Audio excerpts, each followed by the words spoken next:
Salut les tunines, c'est Loïc, j'espère que vous allez bien parce qu'aujourd'hui on se retrouve pour parler d'un personnage qui est beaucoup trop sous-estimé dans l'univers de Dragon Ball, Beerus. Dans cette vidéo je vais rétablir la justice et la vérité sur ce personnage, on va voir ses points forts, ses points faibles, ses capacités et on va aussi voir quelle est sa force actuelle par rapport à celle de Goku et de Vegeta. Mais avant ça, si c'est pas déjà le cas, je t'invite à t'abonner à cette chaîne YouTube, à activer la cloche des notifications pour pas louper les prochaines vidéos. Envoyez-moi toute votre force dans les commentaires et on est parti.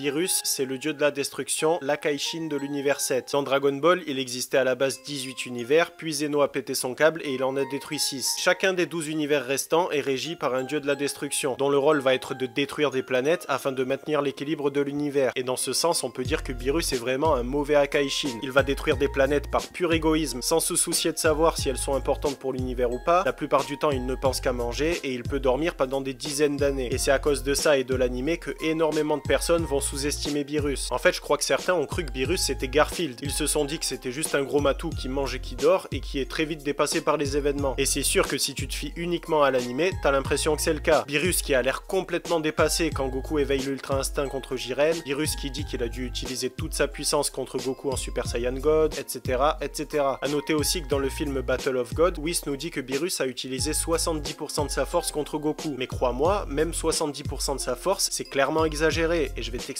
pourquoi, tu vas voir, c'est très simple. Déjà, on nous explique que le Super Saiyan Blue, c'est comme se transformer en Super Saiyan quand on est en Super Saiyan God. Et on sait que la transformation en Super Saiyan, elle multiplie la puissance de base par 50. Donc si c'est la même chose pour le Super Saiyan Blue, ça voudrait dire que le Super Saiyan Blue est 50 fois plus puissant que le Super Saiyan God. Sauf que si Beerus a dû donner 70% de sa puissance contre le Super Saiyan God, avec un calcul simple, ça voudrait dire que le Super Saiyan Blue est 35 fois plus fort que Beerus. Mais le problème, c'est que ça colle pas avec le manga. Parce que dans le manga, on voit Beerus qui va clairement se moquer de Vegeta en Super Saiyan Blue Full Power alors qu'il sort de l'arc Moro. Beerus a même les mains dans son dos, il utilise que ses pieds et il lui marche littéralement dessus. Donc Beerus est beaucoup plus fort que Vegeta en Super Saiyan Blue Full Power. Ensuite, on sait que Beerus sait utiliser l'Ultra Instinct et il nous l'a prouvé dans le manga en esquivant les attaques de plusieurs Akaishin à la fois. Par contre, sa technique n'est pas maîtrisée à 100% et il va finir par se faire avoir. Du coup, on en déduit que la maîtrise de l'Ultra Instinct de Beerus est moins bonne que celle de Goku qui va affronter Granola ou même Moro. Donc du coup, logiquement, est-ce qu'on peut en déduire que Goku dépasse Beerus à l'heure actuelle? Eh ben non, c'est pas si simple que ça, parce que le cas de Beerus est particulier. Certes, il maîtrise pas l'Ultra Instinct à 100%, mais il dit lui-même que c'est une technique qui appartient aux anges, que c'est pas sa spécialité, et que lui, il a développé sa propre technique de combat et ses propres pouvoirs. Et un de ses plus gros pouvoirs, c'est bien sûr le Hakai. Donc en gros, la seule maîtrise de l'Ultra Instinct ne permet pas de placer Goku au-dessus de Beerus. On a aussi beaucoup d'éléments qui nous montrent que Beerus à l'heure actuelle est plus fort que Goku en Ultra Instinct Full Power. Alors attention, à partir de là, vous risquez d'être spoilé si vous avez pas lu le manga. Déjà contre Moro, Goku Ultra Instinct Full Power a galéré comme pas possible, alors que Beerus a failli régler le problème en 2 secondes à peine. Et ça nous prouve que le Hakai de Beerus est beaucoup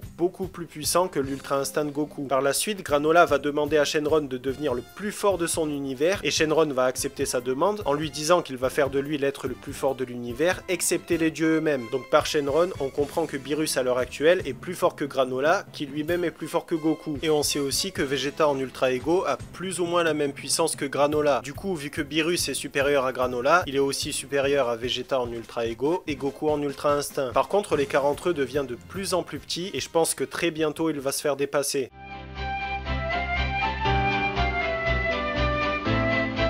Beerus, c'est un des plus puissants dieux de la destruction et il le prouve en étant un des derniers encore debout à la bataille des Akaishin. Concernant sa force de destruction, elle est logiquement beaucoup plus grande que celle de Goku, tout simplement parce que c'est sa fonction principale, c'est un dieu de la destruction, et que son esprit tout entier est en permanence concentré sur la pure destruction. Et comme vous le savez selon moi, à l'heure actuelle, Goku peut détruire une galaxie entière au maximum de sa puissance. Donc logiquement, Beerus peut détruire de multiples galaxies, voire un univers tout entier au mieux de sa forme. Et on le voit quand il se bat avec Champa. Au début, début, Whis et Vados vont les laisser se battre, et par contre à un moment donné ils interviennent parce que Beerus et Champa vont détruire l'univers. Donc en gros à eux deux, ils peuvent détruire un univers. Du coup ça voudrait dire que logiquement, Beerus est capable de détruire la moitié d'un univers à lui tout seul. Concernant sa vitesse, elle est au moins égale à plusieurs milliers de fois la vitesse de la lumière, comme Goku en Ultra Instinct. D'ailleurs dans ma vidéo sur Goku, j'avais fait un calcul super compliqué pour vous le montrer, mais un abonné m'a fait remarquer qu'il y avait une méthode beaucoup plus simple pour le prouver. En gros, on sait que les vaisseaux de l'univers 7 sont capables d'aller à plusieurs milliers de fois la vitesse de la lumière. On le voit par exemple avec le vaisseau Namek, qui va faire le trajet Terre-Jupiter en une seconde à peine. On sait aussi que l'univers 11 a une technologie plus avancée que l'univers 7, donc logiquement leurs vaisseaux sont plus rapides que l'univers 7, et Jiren a dit qu'il préférait se déplacer sans vaisseau parce qu'il était plus rapide. Ça veut dire que la vitesse maximale de Jiren est plusieurs milliers de fois plus rapide que la vitesse de la lumière, et du coup celle de Goku aussi, et celle de Beerus est encore plus rapide parce que Beerus est plus fort que Goku à l'heure actuelle.